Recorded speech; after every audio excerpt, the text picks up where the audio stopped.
is to master your craft. Master your craft. Back when I was working with the girls of Destiny's Child, who were once on this photo shoot for this Levi's campaign that I booked for them. And I noticed that during makeup, they're getting their makeup done, they kept leaving the room, one at a time, and going into the bathroom with the same cell phone. And I remember thinking at the time, what in the world are they doing now? And what they were doing were their voice lessons with their voice coach. It was 9:30 in the morning. It was the only time they could fit it in over the course of the weekend. How's that for being absolutely relentless about mastering a craft? And this isn't when they were first just starting out. They're already about 7 times platinum by this point. See, the question is are you going to be a talented amateur? Or are you going to be a consistent professional? See, any amateur can have a good show every now and then. Any amateur can just kind of get by on their talent every once in a while. But are you going to do what's necessary to be a consistent professional at what you're up to? You look at Usher, you look at Beyonce, yeah, they've got some talents, they've got some skills. But let me tell you, those skills are honed. They are consistent professionals at what they do. And part of mastering a craft is simply having a game plan to master your craft.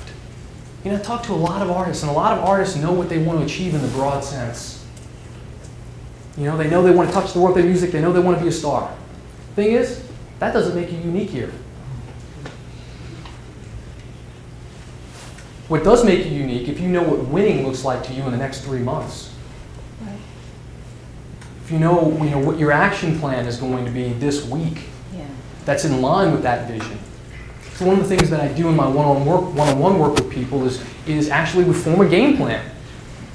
And it's broken down into what 1 year looks like, then back out into 9 months, 6 months, 3 months, then weekly action plans and daily activities that you're doing so you can be moving forward in your career. The agony for artists is when you feel like you're standing still, right? Yeah. Agony. So you just want to feel like you're on track. How in the world can you feel like you're on track? There's no track to follow. So we got to create one. And that's one of the core things that I do in my one-on-one work with people. Also, it's one thing to create your track, but it's another thing to actually do what you say you'll do.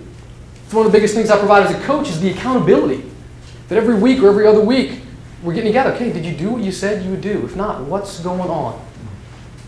Do the adjustments that need to be made, do they need to be made in the game plan? Or do they need to be made in you? And it's one of the core things that I provide on the coaching side of things with my one-on-one clients. And it's also important as a part of the game plan is to be able to have a game plan and a part to attract the right team around you. As an artist, you probably know you're only going to be as successful as the team that you put in place around you. And eventually it may look like record label, indie or major, booking agent, stylist, attorney, manager, maybe an image coach if you're lucky. But right now it's like, how can you identify the team members that you need to attract? You guys want a little exercise that I do with my clients? Yes. Yeah. Okay. Around the team wheel that I have them create. Give this to you guys. I wasn't planning on it. I'll do it. What you got to do is you want to identify. Did this go around here, by the way? Let me just test it over here. It'll come back to you. What you want to do is you want to view yourself as the center of a wheel. You take a big piece of paper, probably like a big poster board, a big sheet of paper. Put yourself as the center of a wheel. And then what you want to do is you want to write out all the different spokes on that wheel. And each spoke is a different team member. And then what you want to do is you want to write out clearly the role and responsibility of each team member, what they're given to you, what they're doing for you. And then you want to write out what you're giving to them. Right. Yeah, exchange. Who do you need to be? What do you need to do in order to let that spoke operate efficiently?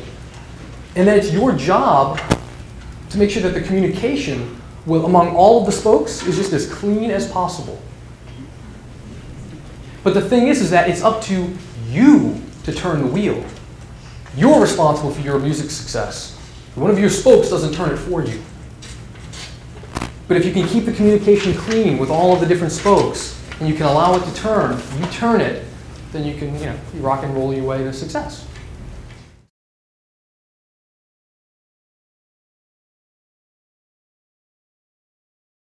Tupac. Janet Jackson. Janet Jackson.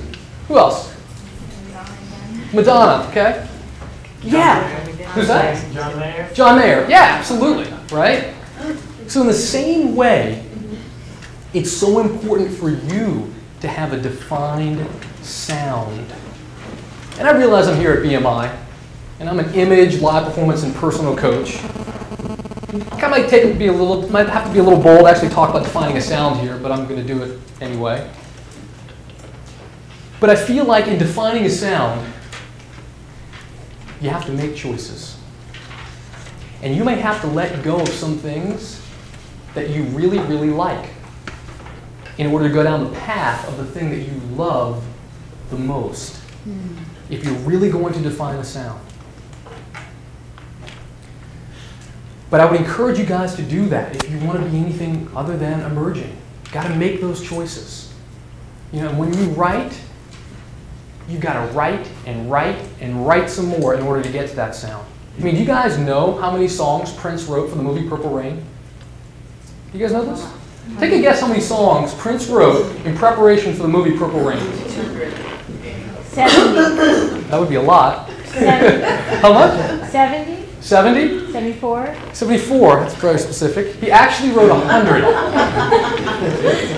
He wrote 100 songs. Do you know how many of those 100 actually made it into the movie? 2. 5. Oh, wow. But the first single, When Doves Cry, and the title track, Purple Rain, were not among those 5. Were not among those 100. He wrote those during the making of the movie. So Prince discarded 95 of his songs, and that's Prince! So in what you're doing, in the sound that you're creating, are you writing enough in order to get to the essence of what your sound is all about?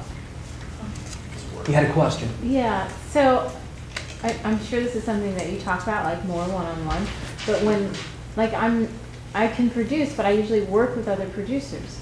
I know lyrically, since I write mostly my own stuff, although I collaborate with other people.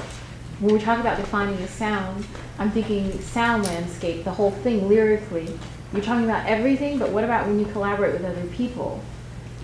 Or is it, I mean, I know that this is... Yes, and this is the thing. It's a little, I'm going to give you an answer, okay? But a sound is a very, very specific thing. It's a very unique thing. And so without really talking to you more in depth, I wouldn't be able to really speak to your specific situation, but let me give you this much, okay? I feel like in the in-depth part of this, okay, the one-on-one part of this is what I have artists do, is I have you understand where your sound comes from. And what I mean by that is I actually have you draw out and understand your musical sound genealogy. It's crazy if you think about it, but that's what I do, okay? You actually draw the family tree of your musical sound. I have you identify who your top 3 influences are, and then who your influences are, and then who their influences are. And then it's not just about getting it right and knowing the answers. You want to understand it. You want to see how, without Chuck Berry, there would have been no Marvin Gaye, then when there would have been no Prince. And there's a great, great article in Rolling Stone for their 50th anniversary. And they went through like the top 50 moments. I don't know if any of you guys saw this. It was amazing. It was like in the center of it. They went through the top 50 moments in rock and roll. And for each song, they said that if it wouldn't have been for this, this could have never happened. So your sound comes from someplace, okay? And I feel like if you can understand clearly where your sound comes from, you're so much freer to create in this moment. And so what you need to do is you want to understand what that sound is, what you're bringing to the table when you're collaborating with people. So that you can then really be open and see what's going to work, what's going to fit. But I feel like even in all of that, the more you can understand where your sound comes from, the more that you can move forward really powerfully. Thank you. You got it. Number 5. When you say like experiment, like just write on, like when you say write more songs or something like Prince's. I heard some of the stuff kind of got released. But that didn't really make it onto the movie and stuff, is just like experimenting and stuff like that to get your sound? Yes, you want to experiment like crazy, but then you want to make choices to make sure that your sound is consistent or definable after a while. You don't want to have your album sound like 5 different artists, you know? But the thing is that when I talk to artists about this, like the analogy I use is you want your songs to be cousins, okay? You don't want them to maybe be, you know, twin sisters, you want them to be cousins. You know, a good example of this, you know, I remember a couple years back, a good friend of mine is director of all the strategic marketing over at J Records in New York. And she gave me the Maroon 5 album, Songs About Jane, before it had come out. And she's like, look, this is a gift, this is for you. And I remember going home to my apartment that night in New York and popping in the CD, and I was listening to this for the first time, thinking, what a great example of a defined sound. And if you guys listen to that album, like, every song doesn't sound the same, okay? But there's a sound there, okay? And that's what I mean. You want to define your sound in that way. And it's really awesome. Now, it did take them 9 years to win Best New Artist, the Grammy for that year, for that album. Okay, so it took them 9 years of defining that sound to get to those 9 songs. It's kind of funny, I heard the guy who signed Maroon 5, even though they had all those great sons, first thing they did is, you know, been together for a long time, you know, 7 or 8 years. First thing they did when they signed them, they put them back in the studio. So go write some more, go do some more. And that's how they were able to even distill their sound even that much more.